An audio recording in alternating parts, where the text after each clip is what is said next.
কৃষ্ণ হরে Krishna Krishna Krishna Hare Hare Hare Ram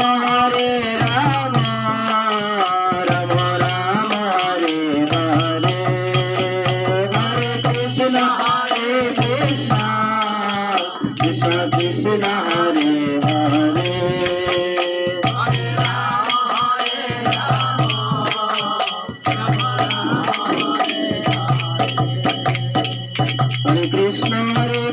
Krishna Krishna Hare Hare Hare Rama Rama Rama Hare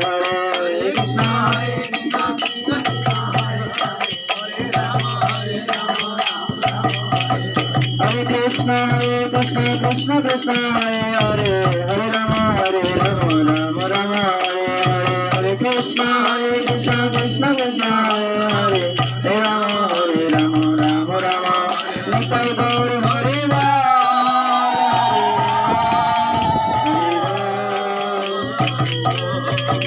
Nitai Gaur Hare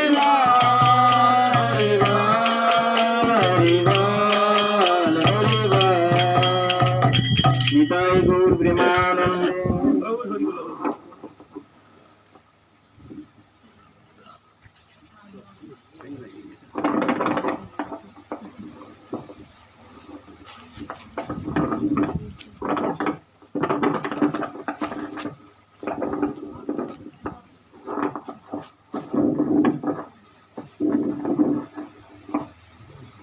হরে কৃষ্ণ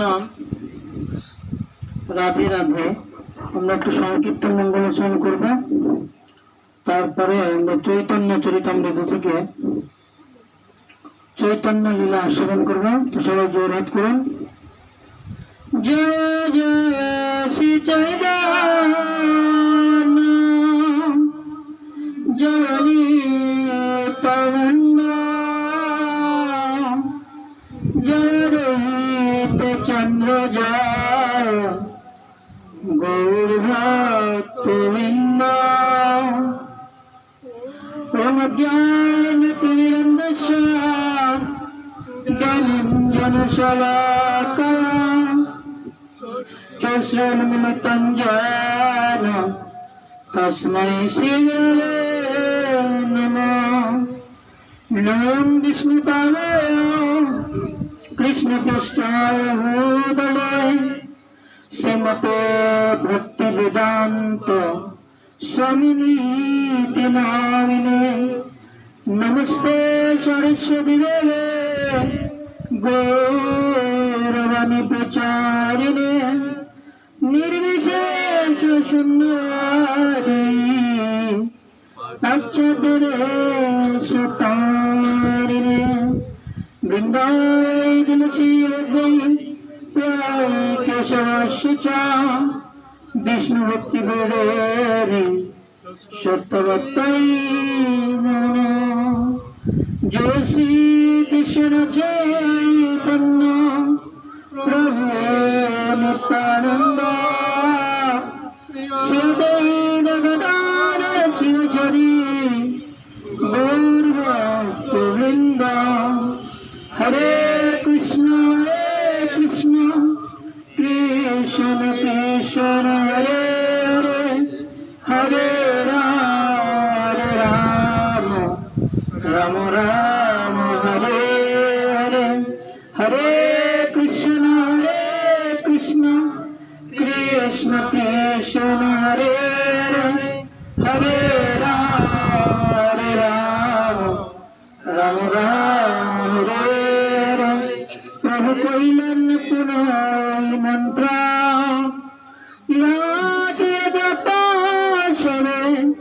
করিয়া নির্বন্ধ ইহাইতে সর্বসিদ্ধি হইবে সদা সর্বত্র জপয়া বিভিন্ন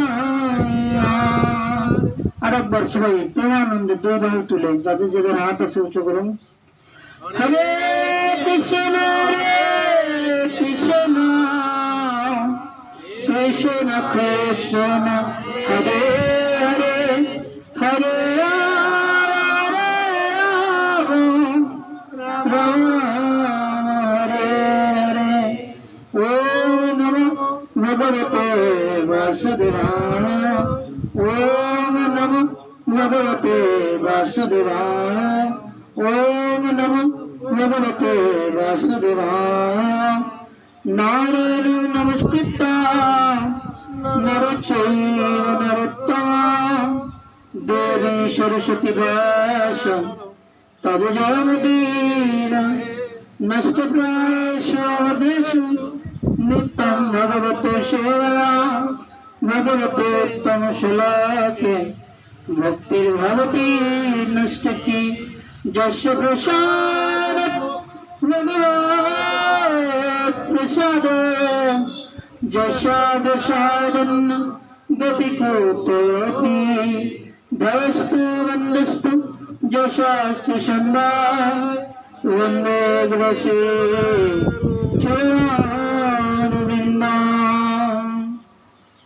हरे कृष्ण सर्वोपरि আমি আমার পরমারাধ্য গুরু মহারাজের রাতুল চরণ বন্দনা করি তদুপরি আমার পরম গুরুদেবের রাতুল চরণ বন্দনা করি এবং তার অহৈতুক কৃপা আশীর্বাদ ভিক্ষা করি তদুপরি আমাদের শিক্ষা গুরু গুরু ভাই গুরু বোন এবং আজকের এই সাপ্তাহিক ভাগবতী ও নামহট্ট অনুষ্ঠানে দূর দূরান্ত থেকে উপস্থিত বরিষ্ঠ গৌর ভক্তবৃন্দ মাতৃমণ্ডলী ভক্তি সজ্জন সবার রাতুল চরণ বন্দনা করি বঞ্চা কল্পতরুশ্চ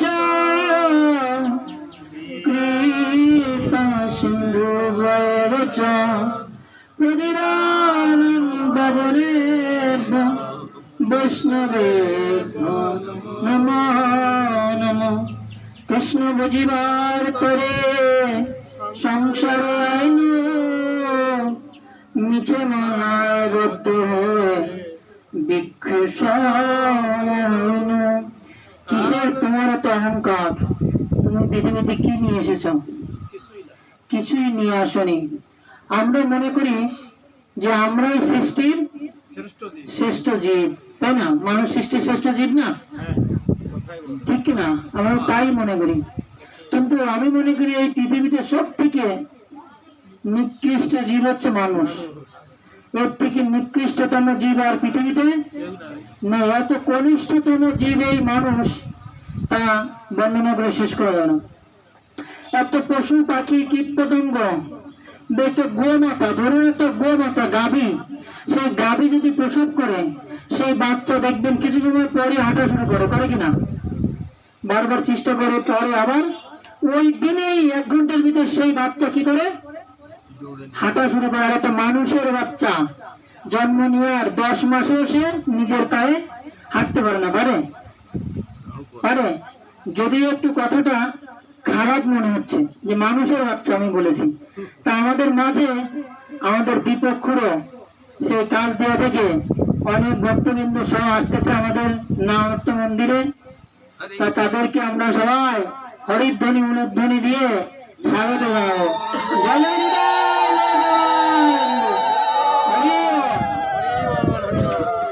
তা এটা বৈশাখ মাস, কেশব মাস, ভগবানের মাস। তা আমরা নিজেকে শ্রেষ্ঠ মনে করি কিনা?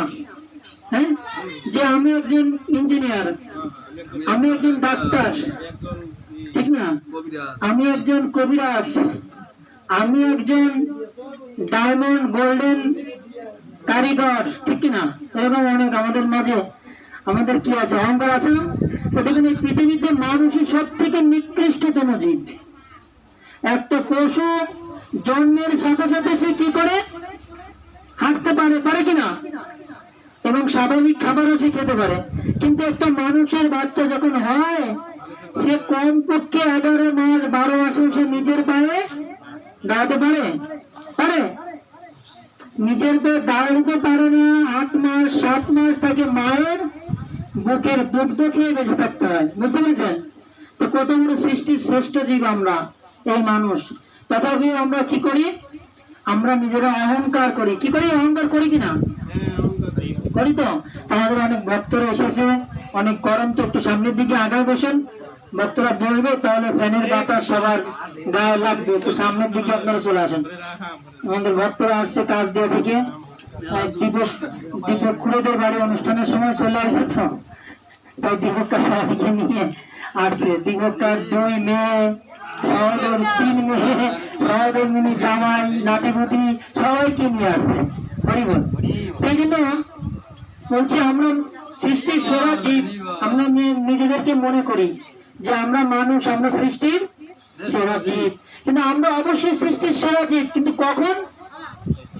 যদি আমরা আমাদের জীবনটাকে ভগবানের সেবায় লাগাই, আমাদের জিহ্বা দিয়ে ভগবানের প্রসাদ গ্রহণ করি, আমাদের চোখ দিয়ে ভগবানের শ্রীবিগ্রহ দর্শন করি, আমাদের হাত দিয়ে ভগবানের সেবা করি, ভগবানের জন্য রন্ধন করি, আমাদের চরণ দিয়ে হেঁটে হেঁটে আমরা কোনো তীর্থস্থান, কোনো ভাগবত স্থানে যাই, যখন আমরা এইরূপ ভাবে আমাদের জীবনকে উপলব্ধি করতে পারবো, তখনই আমরা সৃষ্টির সেরা জীব হতে পারবো, না হলে নয়।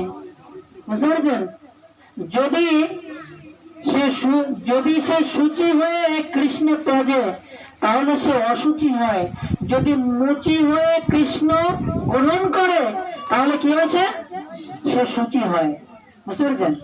এই জন্য আমরা সৃষ্টির সেরা জীব, এটা সত্য কথা। কিন্তু কখন হতে পারবো? যখন আমাদের জীবনটাকে আমরা ভগবত সেবায় লাগাতে পারবো, উৎসর্গ করতে পারবো। এই জন্য একটা গাভীর বাচ্চা সে জন্মের 1 ঘন্টা পরই হাঁটতে পারে, দৌড়াতে পারে, পারে তো? কিন্তু একটা মানুষের যদি ছেলে মেয়ে হয়, 8 মাস 10 মাসেও সে নিজের পায়ে দাঁড়াতে পারে না। তাহলে এত কেন আমাদের অহংকার? এত কেন অহংকার যে আমি সৃষ্টির সেরা জীব? তখনই সৃষ্টির সেরা জীব হতে পারবো যখন ভগবানের জন্য কাঁদতে পারবো, ভগবানের জন্য গাইতে পারবো। আমার কণ্ঠে সুর নেই, তাল নেই, তাও পাগলের মতো ভগবানের জন্য যেদিন কীর্তন করতে পারবো, যেদিন গাইতে পারবো, যেদিন কাঁদতে পারবো, সেই দিনই আমি সৃষ্টির শ্রেষ্ঠ জীব। তা আমি একটা কান্নার স্কুল খুলবো, আমার অনেক দিন থেকে ইচ্ছা, বহুদিন থেকে আমার ইচ্ছা যে আমি একটা কান্নার স্কুল খুলবো। কিভাবে কান্না করতে হবে ভগবানের জন্য। অনেকে তো অনেক স্কুল খোলে না? তা আমি একটা স্কুল খুলবো, কান্নার স্কুল। সেই স্কুলে কান্না শেখানো হবে সবাইকে, যে কিভাবে ভগবানের জন্য চোখ দিয়ে জল আসবে, ভগবানের জন্য কান্না করা যাবে। আমাদের আরো ভক্তরা, আজকে ভক্তদের মেলা হচ্ছে, আরো ভক্তরা আসতেছে। আমাদের ঋষিকেশ, রাজেশ, সবাই একটু সামনে আসেন। বাতাস আছে বাইরে, তাহলে গরম কম লাগবে, ফ্যানের সংখ্যা কম তো। একটু সামনে আসেন, বাতাস হচ্ছে বাইরে, ভক্তরা আসছে বলে বাতাস দিচ্ছে। বুঝছেন? আগে সময় বাতাস ছিল না। হ্যাঁ, তো এরকম। তো এই জন্য আমরা কি কখন মানুষ হবো? আমরা যখন আমরা ভগবানের জন্য কাঁদতে পারবো, ভগবানের জন্য গাইতে পারবো, ভগবানের জন্য রান্না করতে পারবো। তা আমরা যেদিন এরকম হব, সেদিন আমরা কি হব? সৃষ্টির সেরা জীব হতে পারবো। এই জন্য আমরা অনেক অহংকার করি। তাই হরিদাস ঠাকুর যখন উনি ব্রহ্মা ছিলেন, তখন উনি অপরাধ করেছেন ভগবানের চরণে, ভগবানকে পরীক্ষা করতে এসেছেন যে আসলে ইনি কি ভগবান কিনা, ইনি কিভাবে ভগবান হয়, যে নিচু জাতির লোকের তার সখাদের হাতে থেকে খায়, এবং তাদের হাত থেকেও না, তাদের মুখের উচ্ছিষ্ট কেড়ে কেড়ে খায়, ইনি কিভাবে ভগবান হতে পারে? তাই ব্রহ্মা পরীক্ষা করতে এসেছে ভগবানকে। ভগবানের গোবৎসকে চুরি করে নিয়ে গিয়েছে। একটা চেয়ার এনে দাও, বৌদিকে বসতে কষ্ট হচ্ছে। তা ব্রহ্মা পরীক্ষা করতে এসেছে কাকে? ভগবানকে। কিভাবে পরীক্ষা করবে? তো ভগবানের সাথে যে রাখাল বালক, যে গোবৎসরা খেলা করছিল, তাদেরকে ব্রহ্মা চুরি করে নিয়ে গিয়েছে। চুরি করে নিয়ে ব্রহ্মলোকে রেখে দিয়েছে, এবং ব্রহ্মলোকে তাদের কোনো কষ্ট দিচ্ছে না। তারা যখন যা খেতে চাচ্ছে, তারা যোগ নিদ্রায় আছে, ঘুমিয়ে আছে। যখন খিদে লাগছে, এরকম হাত বাড়াচ্ছে, আঙুর ফল, কালো জাম, রসগোল্লা সব চলে আসছে, আর ওই যোগ নিদ্রার ভিতর খাওয়া দাওয়া করছে। এখন ভগবান দেখছে যে ব্রহ্মা আমাকে পরীক্ষা করতে এসে আমার সখাদের নিয়ে গিয়েছে। এখন আমি যদি এই সখা ছাড়া আমার গ্রামে যাই, তাহলে সখার যত মায়েরা আছে, বাবারা আছে, এরা কষ্ট পাবে আর আমাকে ভর্ৎসনা করবে। তাহলে কি করা যায়? ভগবানের নিজের শরীর থেকে আরো এরকম নন্দ মহারাজের কত কত ধন ছিল জানেন? নন্দ মহারাজের কমপক্ষে 50 লক্ষ গাভী ছিল। আপনারা আজকে সঠিক তথ্য জানেন না, কেউ আজকে লিখে রাখেন। নন্দ মহারাজের 50 লক্ষ গাভী ছিল। যখন কৃষ্ণ জন্মগ্রহণ করলেন তখন একসঙ্গে কি করলেন? একসঙ্গে উনি কি করলেন? 1 মিলিয়ন গাভী দান করে দিলেন। 1 মিলিয়ন সমান কত জানেন? কে জানেন 1 মিলিয়ন সমান কত? 1 মিলিয়ন সমান 10 লাখ। অর্থাৎ এক নিযুত, আমরা গুনি না, একক, শতক, অযুত, হাজার, অযুত, লক্ষ, নিযুত, কোটি। এই যে নিযুত অর্থাৎ 10 লক্ষকে এক নিযুত বলা হয়। তো নন্দ মহারাজ কৃষ্ণের জন্মের সাথে সাথে 1 নিযুত গাভী দান করে দিয়েছিলেন। আচ্ছা, নন্দ মহারাজের 9 লক্ষ গাভী থাকে, তাহলে 10 লক্ষ কিভাবে দান করলেন? কিভাবে দান করলেন? নন্দ মহারাজের দান করতে করতে শেষে মাত্র 9 লক্ষ গাভী ছিল। বুঝতে পেরেছেন? এক লাস্ট একদম অবশেষে দান করার শেষে 9 লাখ গাভী অবশিষ্ট ছিল নন্দ মহারাজের। টোটাল নন্দ মহারাজের 50 লক্ষ গাভী ছিল। বুঝতে পেরেছেন? তো কৃষ্ণ এই 9 লক্ষ গাভী সহ গোপ বালক সহ ব্রহ্ম চুরি করে নিয়ে গিয়েছে। এখন ভগবান তার দেহ থেকে 9 লক্ষ গাভী হলেন। বুঝতে পেরেছেন? শুধু নন্দ বাবার ছিল 9 লাখ এবং প্রত্যেক সখার আরো গাভী ছিল। সব গাভী কিন্তু ব্রহ্মদেব নিয়ে গিয়েছে। কৃষ্ণের শরীর থেকে 9 লক্ষ গাভী আর যত 64 জন সখা ছিল ভগবানের, কত? 64 জন সখা। সেই 64 সখা তৈরি করলেন এবং ওই প্রত্যেক সখার কারো 1 লাখ, কারো 2 লাখ, কারো 5 লাখ গাভী ছিল। সেই গাভীও ভগবান হলেন। বুঝতে পারছেন? ভগবান কত সংখ্যায় নিজের থেকে প্রকাশিত হলেন। মনে করেন এখানে একটা প্রদীপ জ্বালানো আছে, এই প্রদীপ থেকে চাইলে আপনি শত শত প্রদীপ জ্বালাতে পারেন না? পারেন। ঠিক ভগবান হচ্ছে সেই প্রদীপের উৎস। সেখান থেকে আরো লক্ষ লক্ষ প্রদীপ প্রজ্বলিত হয়ে গেল। সেই প্রদীপ আমরা প্রত্যেকে, আমাদের প্রত্যেকের ভিতরে ভগবান আছে। আছে কিনা? কথা বলতে আছে না? ওই ভগবানের প্রদীপের অংশ থেকে আমরা প্রজ্বলিত হয়েছি, তাই আমাদের পরমাত্মার অংশ। বুঝতে পেরেছেন? প্রত্যেকে আমরা পরমাত্মার অংশ। এখন এইভাবে যখন ভগবান প্রকাশিত হলেন, এখন প্রত্যেকের গৃহে ভগবান ওই গো বাচ্চাটাও যখন গাভী মার দুধ খাচ্ছে, ওই গাভী মাতা আনন্দে আচ্ছাদিত হয়ে যাচ্ছে, আচ্ছাদিত হয়ে যাচ্ছে। মানে এতদিন তো ওই বাচ্চা আমার দুধ খেয়েছে, তা আজকে কেন এত আনন্দ পাচ্ছি? এত আনন্দ কেন আজকে পাচ্ছি?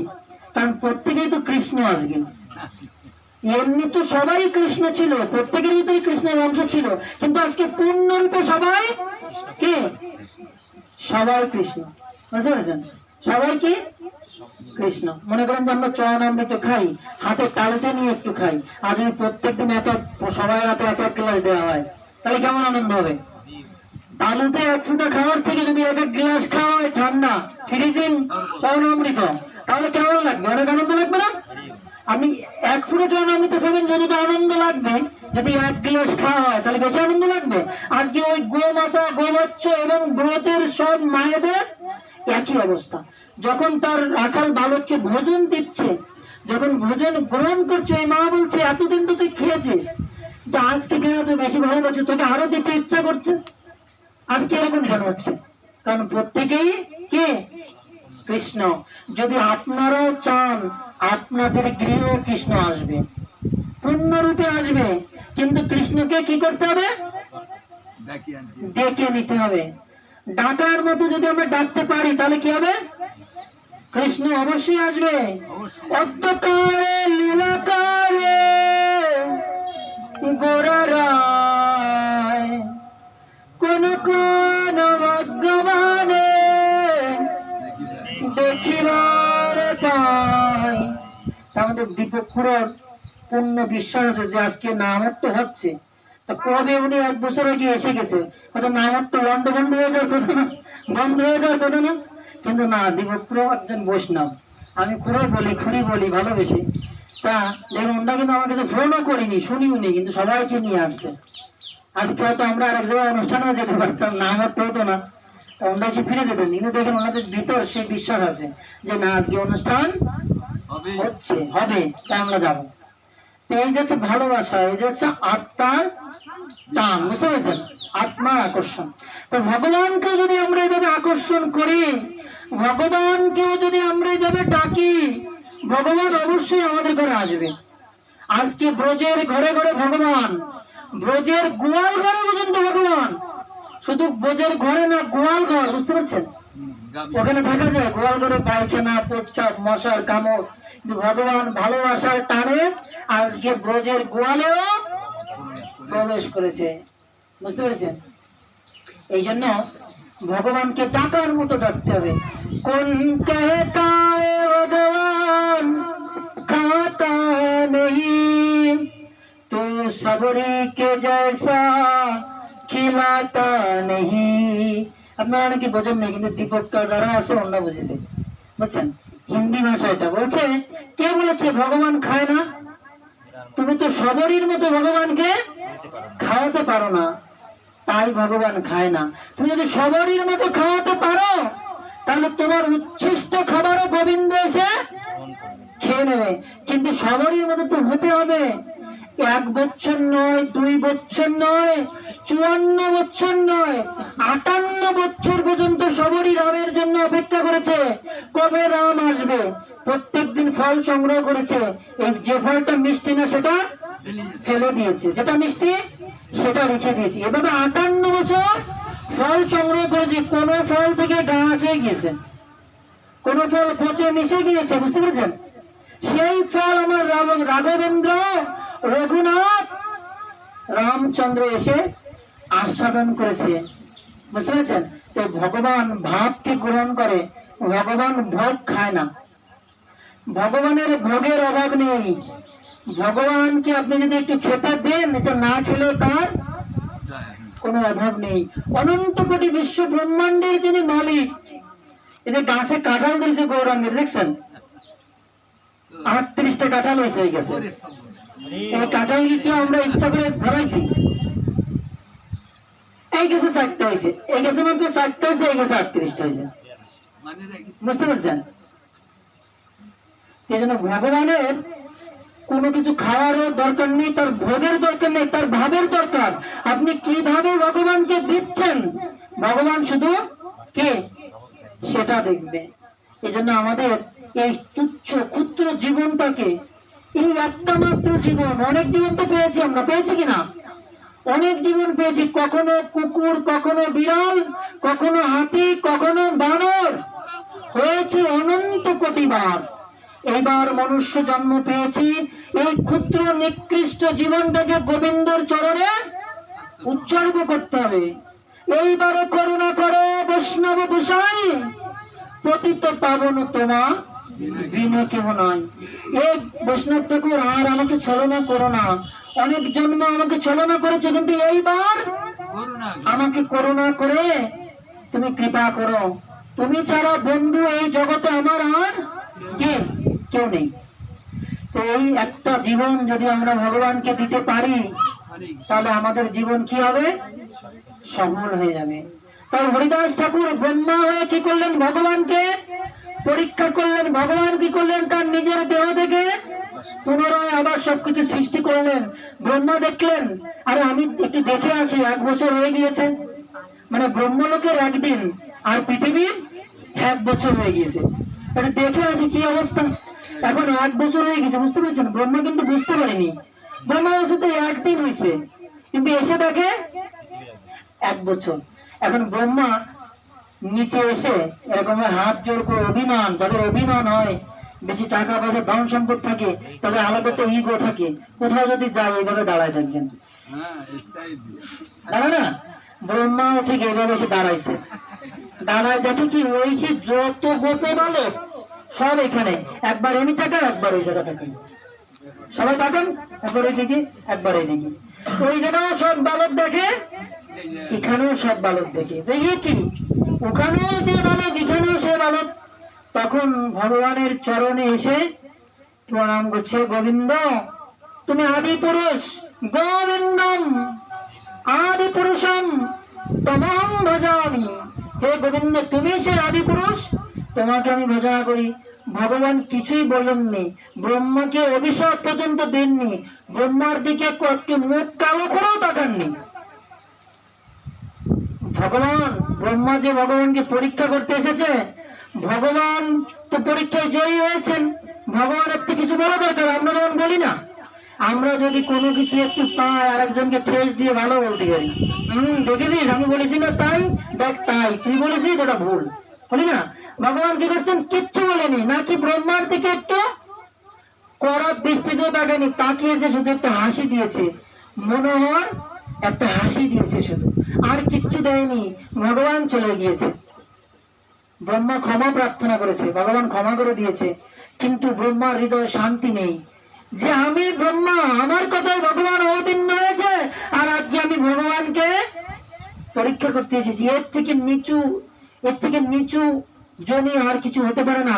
তাই নিজেকে অভিশাপ ভর্ৎসনা করছে যে আমি এই ব্রহ্মার পথ চাই না, আমি এমন এক নিজ কুলে জন্ম নেব যে কুলে জন্ম নেওয়ার ফলে আমাকে সবাই গালি দিবে, আমাকে কোনো মন্দিরে উঠতে দিবে না, আমাকে কোনো সেবায় লাগাবে না, এমন কোন জনিতে আমি জন্মগ্রহণ করব। নিজেকে অভিশাপ দিয়েছেন ব্রহ্মা। তাই ব্রহ্মা কি হয়েছে? যবন কুলে জন্মগ্রহণ করেছে, বুঝতে পেরেছেন? আর আমরা কি করে? একটা অপরাধ করার পরে ভাবি ও দেই নাই, কেউ ও দেখিনি, ওর সমস্যা নেই, ঠিক আছে, ছাই চাপা দিয়ে রেখে দিই, কেউ ও ঠিক আছে, কেউ তো দেখি নাই, ও কোনো ব্যাপার না, অপরাধ। ব্রহ্মা দেখুন কি করছে? শিক্ষা দিচ্ছে জীবকে, নিজেকে অভিশাপ দিচ্ছে, আমি এত বড় নিচু যে আমি ভগবানকে পরীক্ষা করতে গিয়েছি, তাই আমার এমন এক জনি হোক যে জনিতে সবাই আমাকে ধিক্কার দিবে, কেউ আমাকে স্পর্শ করবে না, কেউ আমার হাতের জল গ্রহণ করবে না। এরকম ভাবে বললে তাহলে কি হবে? একটাই জনি আছে, সে জনি কি? যবন জনি প্রাপ্ত হও তুমি। নিজেকে অভিশাপ দিলেন। পুনরায় অভিশাপের ফলে দাপর লীলা শেষ হলো, কলিযুগ আসলো। 5000 বছর গত হয়ে যাওয়ার পরে সেই ব্রহ্মা জন্ম নিলেন খুলনা জেলার বরুণ গ্রামে, আমাদের বাংলাদেশে, বুঝেছেন? ব্রহ্মার জন্ম, এই বিশ্ব ব্রহ্মাণ্ড যিনি তৈরি করেছেন, যে ব্রহ্মদেব সৃষ্টি করেছেন, তার জন্ম এই খুলনা জেলায়। কত বড় সৌভাগ্য আপনারা বুঝছেন? আমরা খুলনা জেলার লোক, খুলনা বিভাগের লোক, ব্রহ্মার লোক আমরা, বুঝতে পারছেন? গর্ব করবেন যে ব্রহ্মার লোক। আমি তো ইন্ডিয়া যে বলি পরিক্রমায় যে আমাদের বাঙাল বলে অনেকে এই করে, আর বাঙাল দেখো আমাদের, ওরা বাঙালি বলতে পারে না তো, হিন্দিতে বাঙাল বলে, বাঙাল, ঠিক আছে? হিন্দি যারা ভাষাভাষী তারা কি বলে?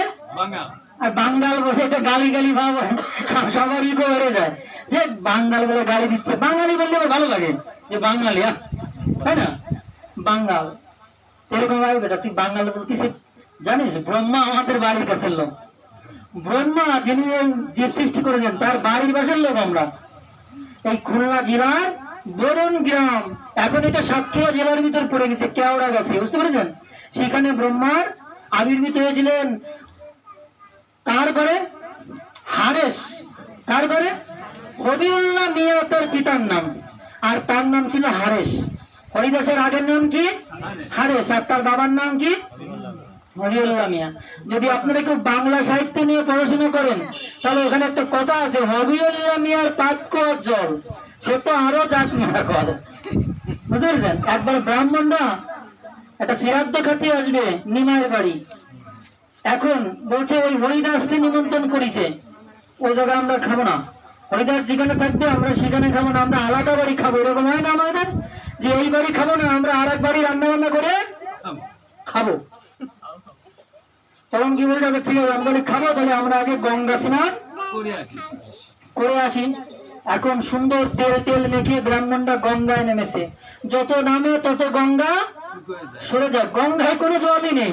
এখন কোথায় স্নান করবে? যত পুকুরি নামে পুকুরের সব জল শুকায় যায়। কেন? কারণ বৈষ্ণব অপরাধ করেছে, হরিদাস ঠাকুরের চরণে অপরাধ করেছে। যদি বৈষ্ণব অপরাধ করা হয় তাহলে সাধন ভজন সব কি হয়? নষ্ট হয়ে যায়। বৈষ্ণবের চরণে যদি হয় ক্ষুদ্র অপরাধ, মহা ভজনেতে পড়ে যায় বা। তা ব্রাহ্মণদের অপরাধ হয়েছে, বৈষ্ণব অপরাধ, জল আর কোথাও পাচ্ছে না। এখন জল খুঁজতে খুঁজতে ওই হরিউল্লাহ মিয়ার পাতকুয়ার কাছাকাছি চলে আইসে ফিরায়। এখন বলছে জল এক জায়গা আছে, কোথায়? সে ওই হরিউল্লাহ মিয়ার একটা পাক কুয়ো আছে, বড় কুয়ো না, পাতি কুয়ো। ওই পাক কুয়োয় কি আছে? ওই জল আছে। এখন এই ব্রাহ্মণরা করছে, আরে জল আর কোথায় পেলাম না, হবিউল্লাহ মিয়ার পাক কুয়োর জল সে তো আরো রাত মারা কম। মুসলমানের পাক কুয়োর জল দিয়ে যদি স্নান করি তাহলে কি জাত থাকবে না? সে আরো জাত মারা কম। এখন স্নান না করে তো রান্না করা যাবে না, প্রসাদ পাওয়া যাবে না, তাই বাধ্য হয়ে কি করছে, পিছন দিকে ঘুরে গঙ্গা গঙ্গা বলে ওই হবিউল্লাহ মিয়ার পাক কুয়োর জল তুলে সবাই স্নান করেছে। জয় হরিরাম। ভগবানের কি লীলা, ওই বৈষ্ণবের চরণে অপরাধ করেছে বলে ওই জবনের পাতকর জলে কি করতে হয়েছে, সকল ব্রাহ্মণের স্নান করে এসে হরিদাস ঠাকুর এবার ব্রাহ্মণরা এসে বিপদে পড়েছে, উলনি ধরাতে পারতেছে না। এখন তো প্রথমে জ্বালায় পড়েছে, স্নান করতে গেছে জল পাচ্ছে না, এবার আগুন জ্বালাবে তো উলনে রান্না করতে, এবার আর আগুনই জ্বালাতে পারতেছে না, যত প্রয়াস করছে আগুন আর জ্বলে না। এখন বৈষ্ণব বলছে, কি হচ্ছে বৈষ্ণব ব্রাহ্মণ ঠাকুর, তোমাদের মুখে নাকি আগুন জ্বলে, এখন আগুন জ্বালাতে পারছো না কেন? তোমাদের মুখ দিয়ে জ্বালানো লাগবে না, তোমাদের তো অনেক কিছু দিয়েছি, এটা দিয়ে জ্বালো। পারছে না, জ্বলছে না আগুন। কি করছে? জ্বলে না আগুন। এখন রান্না কিভাবে করবে? দুপুর হয়ে যাচ্ছে, রান্না না করলে আবার অন্য কারো হাতে খাবে না, ব্রাহ্মণ নিজেরা রান্না করে খাবে, ভগবানের প্রসাদ খাবে না, নিজেরা রান্না করে তারপরে শ্রী বিষ্ণু বলে খাবে। এই কন্টাক্ট হয়েছে মহাপ্রভুর সাথে। এখন আগুন আর জ্বলে না, বলছে তোমরা কিসের ব্রাহ্মণ হয়েছো, অগ্নি জ্বালাতে পারো না? মহাপ্রভু বলছে, হরিদাস তুমি একটু আগুন জ্বালিয়ে দাও। হরিদাস বলছে, প্রভু আমায় ক্ষমা করেন, আমি কিভাবে আগুন জ্বালাবো? আমি নিচু জাতি, দীনহীন, সর্ব জাতি বহিষ্কৃত, সবাই আমাকে পরিত্যাগ করেছে, আমি কিভাবে আগুন জ্বালাবো? বলছে তুমিই পারবে একমাত্র, জ্বালাও।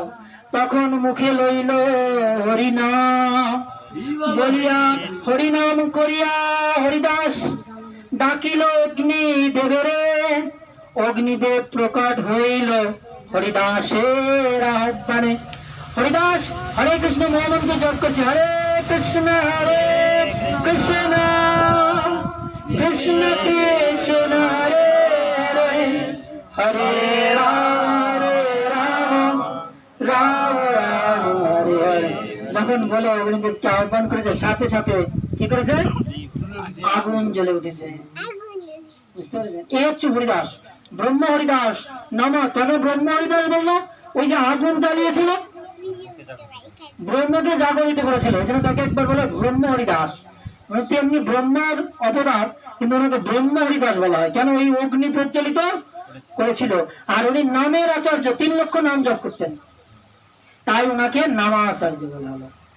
এখন মহাপ্রভু বলছে, হরিদাস সবকিছু তো বলো, তুমি তো জবন, তুমি তো মুসলমান ছিল, কিন্তু এখন তুমি বৈষ্ণব হয়েছ, বৈষ্ণবের কোনো জাত নেই, যেজন কৃষ্ণ তত্ত্ব জানে সেই কৃষ্ণ ভক্ত হতে পারে, যে কৃষ্ণ ভজে সেই বড়, আর সব কি, আর সব ছোট। যে কৃষ্ণ ভজে সেই হচ্ছে বড়, আর সবাই যে কৃষ্ণ ভজন করে না সে যতই বড় হোক না কেন সে কি, সে ছোট। বলছে হরিদাস সবই তো বুঝলাম, তা তুমি তো ব্রাহ্মণদের উদ্ধার করলে, তা আমি এটা তো আগেও বলেছি, তুমি যবন কুলকে কিভাবে উদ্ধার করবে, তারা কিভাবে উদ্ধার হবে? তখন বলছে, হরিদাস কয় প্রভু চিন্তা না করিও, যবনের সংসার দেখি দুঃখ না ভাবিও। হরিদাস ঠাকুর মহাপ্রভুকে বলছে যে প্রভু তুমি তো যবনদের কথা বললে, তুমি যবনদের সংসার দেখে এত দুঃখ পেও না। কেন? হরিদাস ঠাকুর চৈতন্য চরিতামৃতে হরিদাস ঠাকুর বলছে, কি বলছে? হরিদাস কহে প্রভু চিন্তা না করিও। ভগবানকে বলছে, মহাপ্রভুকে, প্রভু তুমি চিন্তা করো না। কেন? যবনের সংসার দেখি দুঃখ না ভাবিও। তুমি যবনদের সংসার দেখে দুঃখ পাচ্ছ, এরা কিভাবে উদ্ধার হবে? তাহলে শোনো এরা কিভাবে উদ্ধার হবে। যবন সকলের মুক্তি হইবে অনায়াসে, হারাম হারাম বলি কয়ে নামা ভাসে। কি বলেছে? হারাম হারাম কয়ে নামা ভাসে। ওরা দেখবে প্রভু কথায় কথায় শুধু বলে হারাম, আর এটা খাবো না হারাম, ওটা খাবো না হারাম, ওদের হরিনাম শুনবো না হারাম, বলে কিনা? সুদ খাবো না হারাম, কাঁকড়া খাবো না হারাম, বিষে খাবো না হারাম, এরকম বলে না? তা বলছে ওরা যে হারাম হারাম বলবে, এই হারাম হারাম বলতে বলতে ওরা কি হবে? ওরা মুক্তি পেয়ে যাবে। যখন সকলে মুক্তি হইবে অনায়াসে, হারাম হারাম বলি কয়ে নাম ভাসে। এই হারাম হারাম বলতে বলতে ওরা কি হবে? উদ্ধার হয়ে যাবে। মহাপ্রেমে ভক্ত কয়ে হারাম হারাম, যবনের ভাগ্য দেখো লয় সেই নাম। এবার ওইখানে যত ভক্ত আছে তারা যবনের এই ভাগ্য দেখে তারা হারাম হারাম বলতেছে। মানে যবনটা তো হারাম হারাম বলে এমনি, তারা তো হারাম মানে হে কৃষ্ণ হে রাম এরকম বলে তো না, তারা এমনি বলে হারাম। আর এইরকম যবনের ভাগ্য দেখে ওইখানে যত ভক্ত আছে সবাই বলছে হারাম, সবাই বলেন হারাম হারাম হে রাম হে রাম হারাম, আমাদের উদ্ধার করো, আমাদের কৃপা করো। তা যারা অনিচ্ছা সহিত, যারা অবহেলা সহিত রামের নাম করে উদ্ধার পাবে। আর বুঝুন, যদি আপনারা প্রেম ভক্তি সহকারে কৃষ্ণ নাম করেন, ভগবানের নাম করেন, তাহলে কি আপনারা উদ্ধার পাবেন না? পাবেন না? আপনারা ভগবানের নিত্য ধামে, ভগবানের সব থেকে ভালো জায়গায় থাকবেন আপনারা। বুঝতে পেরেছেন? যার কাছে যত টাকা আছে সে তত ভালো হোটেলে গিয়ে ভালো এসি রুমে থাকতে পারে, পারে কিনা? আর যদি আপনাদের কাছে ভালো হরিনাম থাকে, যদি আপনাদের কাছে ভালো রাম নাম থাকে, যদি আপনাদের কাছে ভালো হারাম থাকে, তাহলে কি আপনারা ভালো জায়গাতে থাকবেন না? ভগবত ধামে যে এসি রুমে থাকবেন না? ভগবত ধামেও এসি রুম আছে, নন এসি রুম আছে। যে যেমন নাম করবেন, যে যেমন রোজগার করবেন, তার সেই রুম বরাদ্দ হবে। তাই প্রেম ভক্তি সহকারে ভগবানের নাম করুন, কৃষ্ণ নাম করুন, অবশ্যই আপনারা ভগবত ধামে কে ফিরে যাবেন। যে মনুষ্য জন্ম নিয়ে ভগবানের নাম করে না, ভগবত প্রসাদ গ্রহণ করে না, শুধু মাথায় চৈতন্য থাকলেই হবে না, ভগবত প্রসাদও গ্রহণ করতে হবে। ভগবানের নামে কি করতে হবে? কান্না করতে হবে। এমন নাম করতে হবে যে কৃষ্ণ কৃষ্ণ বলতে বলতে এই দুই চোখ দিয়ে কি হবে? অশ্রুধারা প্রবাহিত হবে। তা আমরা এখন কান্না করবো, সবাই আমরা এখন এক মালা হরিনাম করব। যাদের যাদের মালা আছে তারা যারা মালা ধারণ করেন, আমরা হরিনাম করে ভগবানের জন্য কান্না করবো। জানি কান্না আসবে না, তারপরে চেষ্টা করবেন, সবাই অভিনয় করবেন দয়া করে, ঠিক আছে? আমরা তো সবাই অভিনয় করছি এই পৃথিবীতে। আমরা কারো স্বামী, কারো স্ত্রী, কারো কন্যা, কারো পিতা, কারো মাতা, কারো ঠাকুরমা, কারো জেঠিমা, কারো মামি, কারো মামা, সবাই অভিনয় করছি না? আমরা সবাই কিন্তু অভিনয় করছি আমরা। তা আমরা ভগবানের জন্য কান্না করে তো অভিনয় করতেই পারি, সমস্যা কি? ভগবান ভাবটাকে গ্রহণ করবেন, ভগবান অভাবটাকে গ্রহণ করেন না। ভগবান কিসে গ্রহণ করেন? ভাবকে গ্রহণ করেন। গৌর প্রেমানন্দে হরি বল। জগৎগুরু শিল প্রভুপাদ কি, রাধা গোবিন্দ কি, জয় জয় নিতাই গৌর প্রেমানন্দে।